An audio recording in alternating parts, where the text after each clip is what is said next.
মামলার আশ্রয় নিয়ে জনাব তারেক রহমান সাহেবের ইমেজকে দেশে এবং আন্তর্জাতিক পরিমণ্ডলে প্রশ্নবিদ্ধ করার জন্য ট্রায়ালটা কন্টিনিউ করেন। বিচারটা অবৈধ বলেছে, আপনারা ইতিমধ্যেই শুনেছেন। একজন সাক্ষী বলে নাই যে তারা দেখেছে কে বোমা মারছে।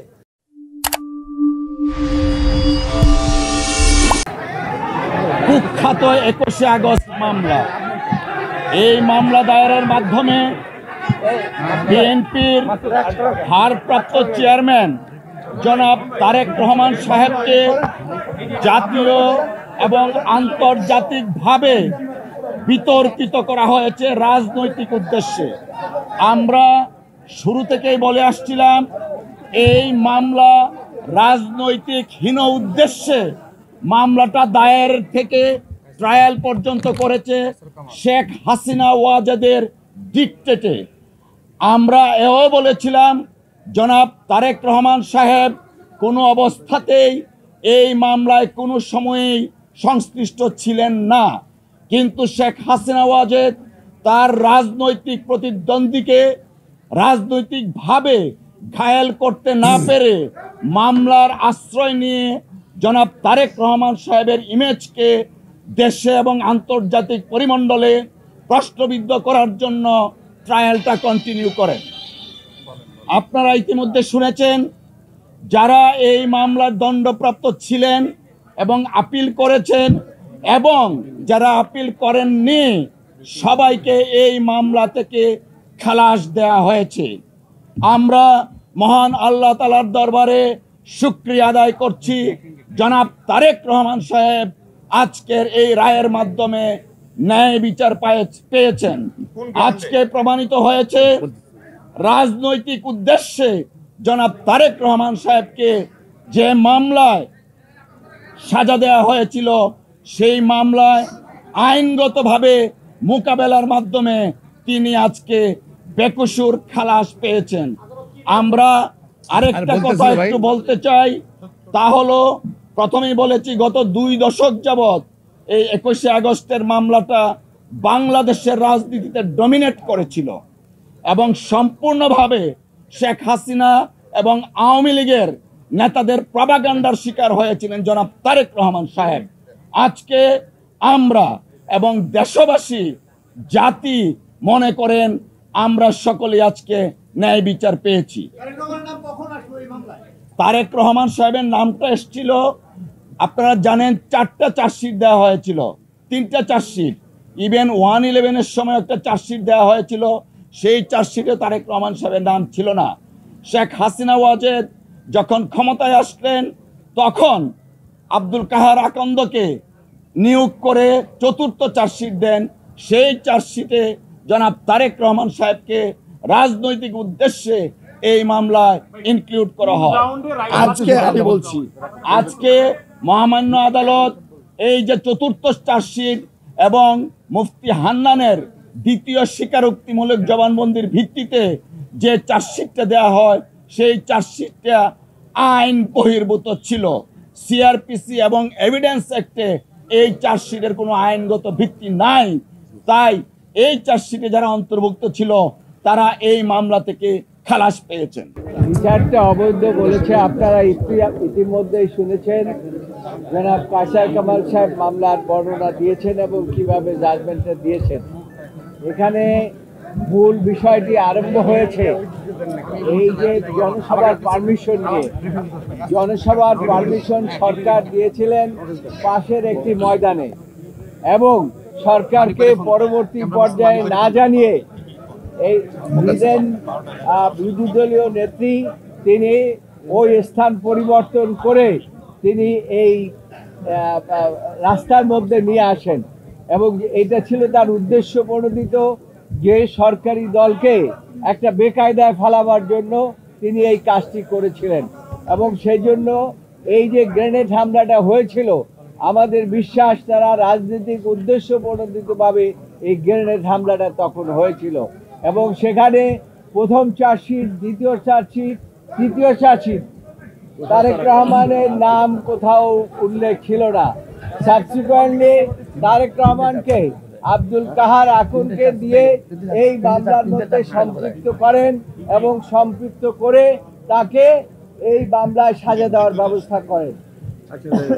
আদালত সমস্ত সাক্ষী প্রমাণ বিশ্লেষণ করেছে, যদিও এখানে সব আলাপ আলোচনা করেছে এবং সাক্ষী প্রমাণ বিশ্লেষণ করে দেখেছে যে সাক্ষীর উদ্দেশ্যে, যে চার্জশিটের উদ্দেশ্যে তাদেরকে সাজা দেওয়া হয়েছে, এমনকি মৃত্যুদণ্ড দেওয়া হয়েছে, এই মৃত্যুদণ্ড টিকতে পারে না।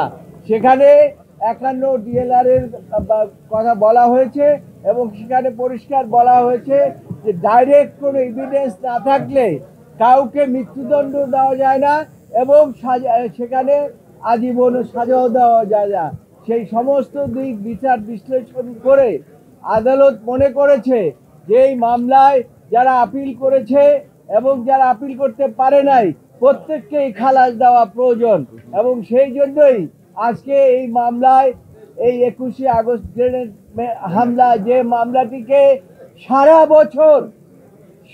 বছর আওয়ামী লীগ সরকার এটাকে ব্যবহার করেছে রাজনৈতিক উদ্দেশ্য প্রণোদিত ভাবে। তারা চেয়েছিল যে তারেক রহমানকে এই মামলা দিয়ে চিরজীবন তাকে বাইরে রাখবেন, এমনকি তাকে মৃত্যুদণ্ড দিতে চেয়েছিলেন, কিন্তু আদালত এরকম কোনো এভিডেন্স পায় নাই যে তারেক রহমানকে মৃত্যুদণ্ড দেবেন। যাই হোক, শেষ পর্যন্ত আপনার বাবরকে এবং পিন্টুকে, আব্দুল সালাম পিন্টুকে মৃত্যুদণ্ড দিয়েছিলেন।